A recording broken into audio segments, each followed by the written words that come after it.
और खचाखच भरी मुंबई में नए घरों के लिए पुरानी इमारतों को तोड़कर नई ऊंची भव्य बिल्डिंग्स बनाई जा रही है। रिकॉर्ड स्तर पर रीडेवलपमेंट का काम जोर पकड़ चुका है। मुंबई में 2000 से ज़्यादा इमारतें बताई जा रही हैं तोड़कर नई बनाई जा रही हैं। जो ओनर्स हैं उन्हें प्रलोभन दिया जा रहा है 100 से 150% ज़्यादा जगह का, और जो एक्सपर्ट्स हैं इसे खतरों का खेल भी बता रहे हैं। दिखाते मुंबई से ग्राउंड रिपोर्ट।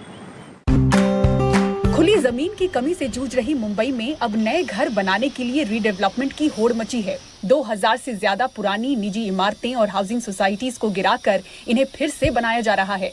बोरीवली, बांद्रा, कुलाबा, अंधेरी, चेंबूर जैसे कई इलाकों में तेजी से हो रहे पुनर्विकास के कारण हजारों नए घर बन रहे हैं। 2000 बिल्डिंग्स तो डेफिनेटली रीडेवलपमेंट में अभी प्रोसेस के अंडर है, पर एटलीस्ट 2x ऑफ दैट की बातचीत फाइनलाइज होगी और फिर गवर्नमेंट अथॉरिटी के पास जाएगी। तो it might be 4000 buildings around Mumbai में रीडेवलपमेंट में are short to be there. देखिए, कारण तो काफ़ी हैं, पर सबसे बड़ा कारण ये है कि मार्केट अभी काफ़ी स्ट्रॉन्ग है।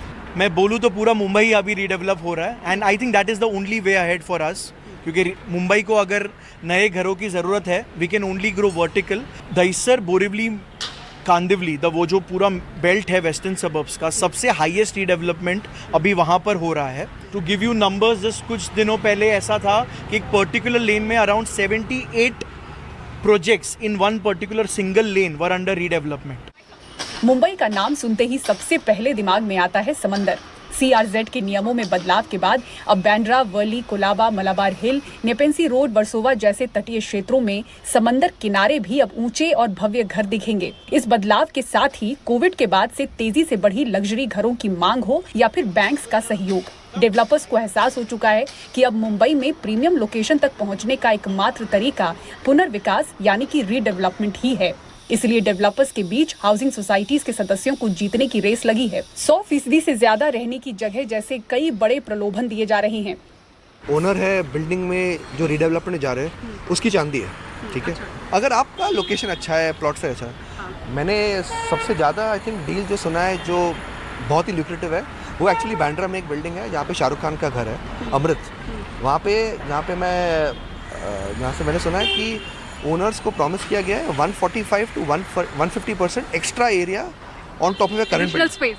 तो आपका घर अगर 1000 स्क्वायर फीट का, आपको मिलेगा 2500 स्क्वायर फीट। अच्छी चीज़ ये हुई है, banking support last 3 to 4 years में रीडेवलपमेंट में बहुत अच्छा बढ़ गया है। Bankers are more willing to give money, जो रियल एस्टेट डेवलपर्स को पैसा अभी और थोड़ा ज़्यादा फास्ट मिल रहा है, जिसके कारण लोग 2 के बदले 3-4 प्रोजेक्ट्स लेने में इंटरेस्टेड है। सो ऑप्शन भी बहुत है और रीडेवलप होने के लिए बिल्डिंग्स भी बहुत है। सो एक बहुत अच्छा संतुलन बना है जहाँ पे ब्रोकर्स बोलो, प्रॉपर्टी ओनर्स बोलो, और रीडेवलपर्स, जो रीडेवलपमेंट की जो एसोसिएशंस है, they have all come together.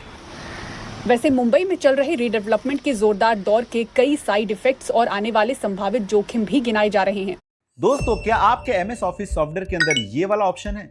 ध्यान से देखो, इसे कहते हैं को-पायलट। मैं guarantee rentals have gone up by more than 40%। तो जो बिल्डिंग रीडेवलप हो रही है, वो लोग अभी घर ढूंढ रहे, रेंटेड अपार्टमेंट्स ढूंढ रहे हैं। तो रेंटल्स, आप मार्केट अगर स्टडी करोगे, there are at least 7 markets I know, micro markets Mumbai में, जहाँ पे एक भी फ्लैट अवेलेबल नहीं है। तो अगर आप दादर में रहते हो तो आपको दादर में चांस ही नहीं, आपको रेंटेड अपार्टमेंट मिलेगा, और अगर मिलेगा तो they are charging 40-50% premium on that. Project है 100 करोड़ का, बिल्डर सोचता है कि मैं 1 करोड़ दे के रोका सेट कर देता हूँ, उसके बाद कोई बिल्डर उसको छुएगा नहीं। अच्छा, तो ये बहुत रुमाल रखने जैसा है। रुमाल रखना जैसा। रोका के बाद हमेशा शादी नहीं होती। अभी मुंबई रियल एस्टेट में बिल्डर्स और सोसाइटीज़ में बहुत से रोका के जैसे रिश्ते हो रहे हैं।